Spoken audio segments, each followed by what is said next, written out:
ڈیمینشیا کو ہم اکثر صرف یادداشت کی کمی یا الزائمر کی بیماری کے طور پر سمجھتے ہیں، لیکن حقیقت میں یہ ایک پیچیدہ اور مختلف علامات کا مجموعہ ہوتا ہے۔ ڈیمینشیا دراصل 3 مختلف عوامل کا مجموعہ ہے جنہیں سمجھنا ضروری ہے۔ سب سے پہلے شناخت اور یادداشت کے مسائل۔ ڈیمینشیا کی سب سے عام علامات میں شناخت اور یادداشت میں کمی شامل ہے، تاہم یادداشت کے مسائل کے علاوہ کچھ افراد کو زبان سے متعلق مسائل بھی پیش آ سکتے ہیں۔ مثال کے طور پر پرائمری پروگریسو اسپیشیا، اس میں افراد وقت کے ساتھ ساتھ اپنی بول چال کی صلاحیت کو کھو دیتے ہیں۔ اس کے علاوہ پارکنسنز ڈیزیز یا پوسٹیریئر کارٹیکل ایٹروفی جیسے حالات میں دیکھنے اور سننے کے مسائل بھی نمایاں ہو سکتے ہیں۔ تو شناخت اور یادداشت میں کمی کے ساتھ ساتھ حسیات بھی متاثر ہو سکتی ہیں۔ دوسرا اہم پہلو عملی مسائل ہیں۔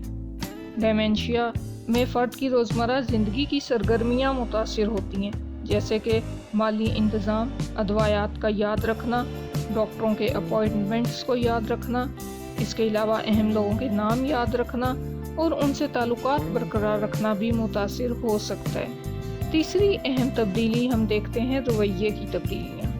ڈیمینشیا کے شکار افراد میں رویے میں تبدیلیاں بھی آتی ہیں۔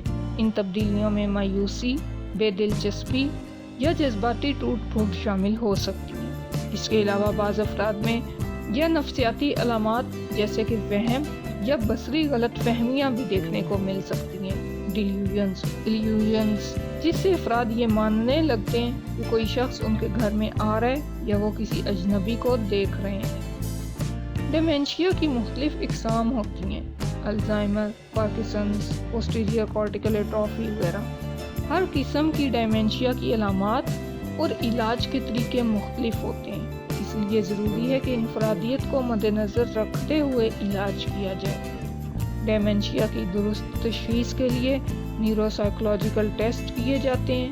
یہ مختلف کاغذی یا کمپیوٹر ٹیسٹ ہوتے ہیں۔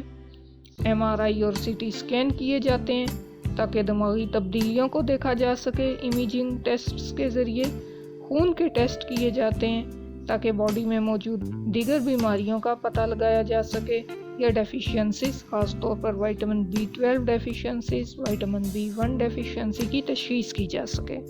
بدقسمتی سے ڈیمینشیا کے لیے کوئی مکمل علاج موجود نہیں، لیکن یادداشت بڑھانے والی دوائیں اور طرز زندگی میں تبدیلیاں اس کی شدت کو کم کر سکتی ہیں۔ ڈیمینشیا کی تشخیص میں تاخیر قیمتی وقت ضائع کرتی ہے اور افراد کو غیر یقینی صورتحال کا سامنا کرنا پڑتا ہے۔ اگر ابتدائی مرحلے میں ڈیمینشیا کی درست تشخیص کی جائے تو علاج اور مدد کے طریقے بہتر طور پر اختیار کیے جا سکتے ہیں۔ اس کے علاوہ لوگوں کو اپنے علاج میں شریک بنانے اور ان کے ساتھ اس بیماری کے بارے میں بات چیت کرنا ضروری ہے۔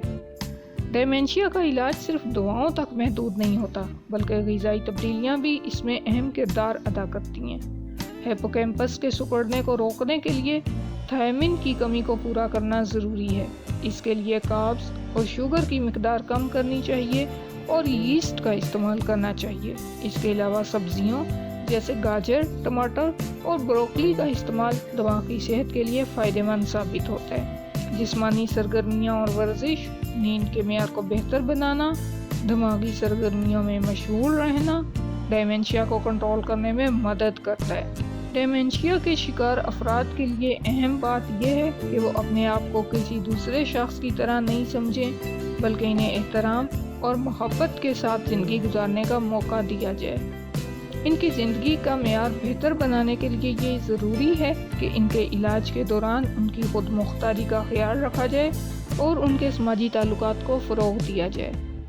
ڈیمینشیا ایک پیچیدہ بیماری ہے جو صرف یادداشت کی کمی تک محدود نہیں ہے، بلکہ اس میں مختلف ذہنی اور جسمانی عوامل شامل ہیں۔ اس بیماری کی درست تشخیص اور جلد علاج کی اہمیت کو سمجھنا ضروری ہے تاکہ فرد اپنی زندگی کے معیار کو بہتر بنا سکیں۔